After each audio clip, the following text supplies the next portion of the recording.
সকালবেলা ঘুম থেকে উঠে আমার ব্যাটার স্কুলে নিয়ে যেন তোড়জোড় করতে করতে আমরা দুই লোকে যেন হিমশিম খেয়ে যাই। এই দেখো আজকের একটু ওটস দিয়ে আর ডিম দিয়ে গোলা রুটি করে দিয়েছি আর একটা কলা দিয়েছি।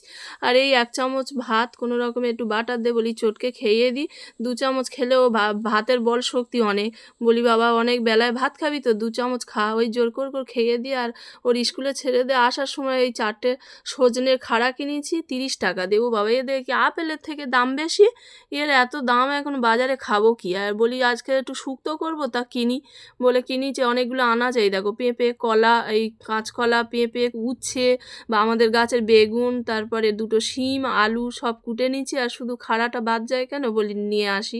খাড়া দে আর কুটে নিয়েছি। এই শুক্তো করবো। মেয়ের আবার আজকের পরীক্ষা।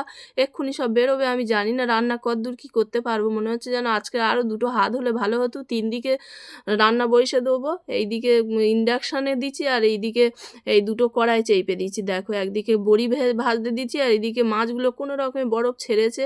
তারপরে জোর করে একটু গরম জল দিয়ে রগড়ে তুলে নে নুন হলুদ দিয়ে এই ট্যাংরা মাছ চেপে দিয়েছি কড়ায়। আর অল্প করে কোনো রকমে মিচি তেল দিয়ে এখন দেখেছো তো ওই অল্প তেলে একটু আনাজগুলো ফ্রাইং প্যানে ভেজে নিচ্ছি। শুক্তোর আনাজ একটু না ভাজলে আর ভাল লাগে না।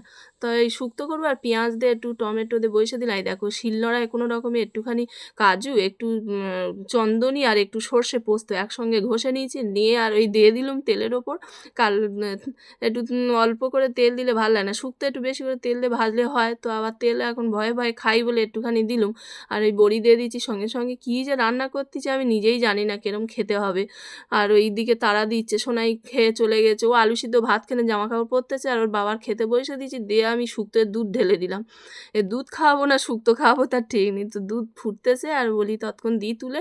তাই একটুখানি দিলাম শুক্তো খেয়ে বলি তোমার জন্য আবার রাত্রির বেলা রেখে দেবো ভালো করে এসে খাবেখন।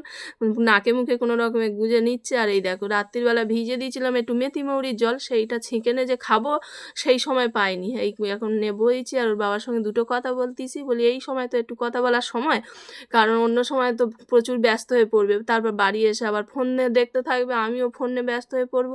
আর কথা বলার আজকাল মানুষের সময় পাওয়া মুশকিল গো। আর এই দেখো এই ঘি একটু দিচ্ছি লাস্টে। সকলের খাওয়া দাওয়া হয়ে গেছে। আমি এখন লাস্টে ঘি দিয়ে শুক্তোটা নেমে নেবো। আমার মেয়ে পরীক্ষা দিয়ে এসে খাবে। ও এখন পরীক্ষা কদিন বললুম না আলু সিদ্ধ ভাত খেয়ে চলে যায় আর এসে একটা তরকারি দিয়ে খায়। এই বেরিয়ে পড়বে এক্ষুনি। দুজনে ৯টায় ওর বাবার কলেজে ছেড়ে দেয় তারপরে ট্রেন ধরবে। আর এই পরীক্ষা কদিন আমার মেয়ে যে আলু সিদ্ধ ভাত খেয়ে পেটটা পরিষ্কার করে নিচ্ছে, তারপরের ভিডিওগুলো তোমরা শুধু একটু নজরে রাখবে। কিরম রান্না করতে হয় আমার শুধু দেখবে। এবেলা মটন কষা, ওবেলা পোলাও, সেবেলা বিরিয়ানি, এবেলা চাপ, চিকেন, মানে ওর যত ভালো খাবার তখন সব রান্না করে দিতে হবে। আর এই দেখো পাশের বাইরে গেট দিয়েছিলাম, আমার ভাইপো দেখতে পেয়েছে। ও পিপি যাবো এই পাশের বাড়ি আমার ভাইয়ের ছেলে, তোমার কাছে যাবো গিয়ে। আমি বলি এখানে এসে কী করবি? তোর দাদা গেছে স্কুলে, দিদি গেল কলেজে, তা না আমি তোমার সঙ্গে যাবো খেলবো। আমি তুই বসে খেলা, আমি একটু কাজ গুছিয়ে নিই। তো এখানে বাবুর অনেক খেলনা টেলনা থাকে, ওই জন্য দাদার খেলনা নিয়ে খেলতে শুরু করে দিয়েছে। ওর এই কল দিতে হবে, এটা দিতে হবে, ওর একটা করে বের করে দিচ্ছে। আর এই দেখো তোমরা যেন আবার ভুলে যাও উনি লাইক কমেন্ট করতে আর ফলো করতে।